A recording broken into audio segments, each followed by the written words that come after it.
This video is brought to you by the Foxpresso Coffee Club. Thanks to all of these members, and especially Luffus Raccoon. You have no idea how much your support means to me. Hi, I'm Foxpresso and I've been a furry for 14 years. Or is it 17 years? Honestly, this is kind of vague, as I feel like I've been a furry when I found out about it all in 2006. But then again, I didn't really become active in it, like interacting online with a persona and all, until 2009. I guess it's all my formative years. Nevertheless, the fandom was a lot different back then compared to now. For the sake of this video, let's keep it to 2009. And keep in mind, I was around 15, so that may have shaped things a bit. Certain books and novels that I may mention here, I couldn't have read, and my first ever FurryCon wouldn't happen until a year later in 2010. Like I said, formative years. Whether or not it was a good idea to grow up furry is a topic for another video. Furry YouTube was in its infancy back in 2009, with only a handful of creators. In 2006, there was immense furry trolling and account hacking on the site with a quote-unquote furry war.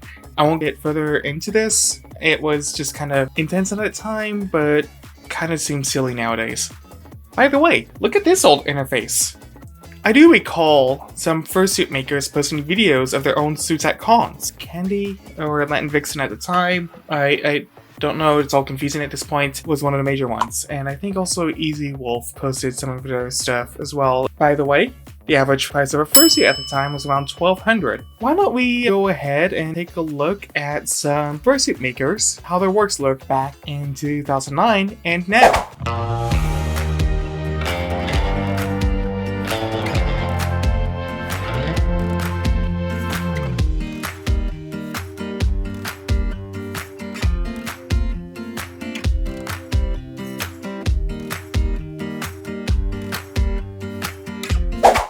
Anywho, some of the furry YouTubers, if you want to call it that I watched at the time were people like Cooper Tom and King Gord. They used to be regulars posting on there, as well as a whole scattering of others who posted random convention videos online, or even some furry skits. I'll probably highlight a few over here. Outside of that, the main furry entertainment online was the Fun Day Pop-At Show, a 4-hour live stream done Sunday night hosted by a bunch of furries and their folk man-ass puppet. This show ran continuously from 1999 through 2017 and resumed again from 2018 onwards.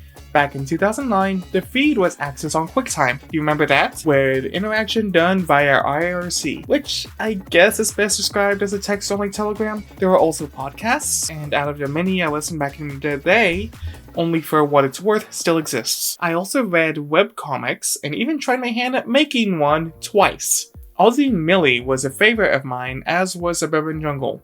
Neither are running now, but I do consider them influential in my heart. Speaking of works, Kyle Gold released Out of Position, the first in an influential series of books at Further Confusion 2009. For many furries, the Dev and Lee series has allowed readers to come to terms with themselves and their sexuality with the portrayal of coming out and being gay in America at the time and, to an extent, today, in a realistic manner.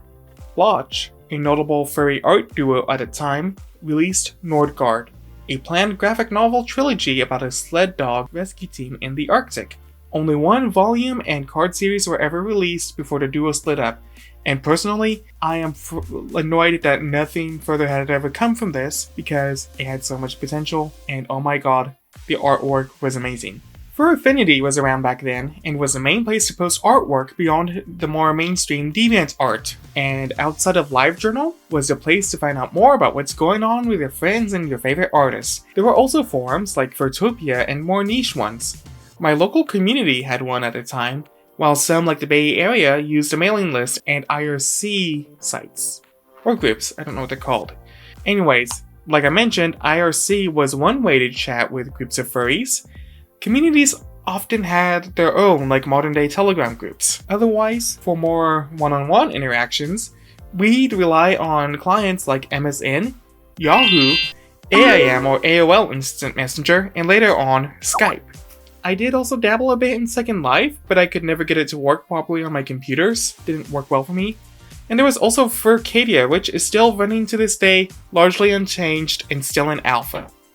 As for meeting furries, conventions did exist back then, with 17 furry conventions worldwide.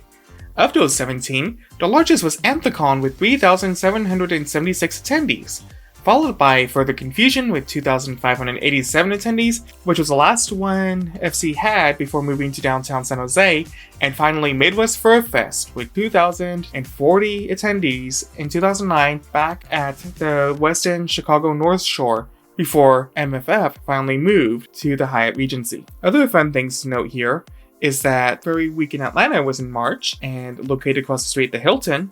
Confuzzled was in Manchester. Rainforest was next door to its ill-fated Hilton venue at the Marriott, and Furry Fiesta was in a Dallas suburb. There were also precursors to modern-day furry conventions. Califer and Irvine, right next to John Wayne Airport, where the present-day Golden State FurryCon is next to LAX, and Fur Frights in Connecticut, where present-day Furpocalypse is now. And woo, that should do it. How about you? When did you join the fandom? What was it like back then for you? Feel free to comment down below or even make a video about what it was like back then. I would love to see that. I hope you all enjoy this time capsule, and until next time, yeah.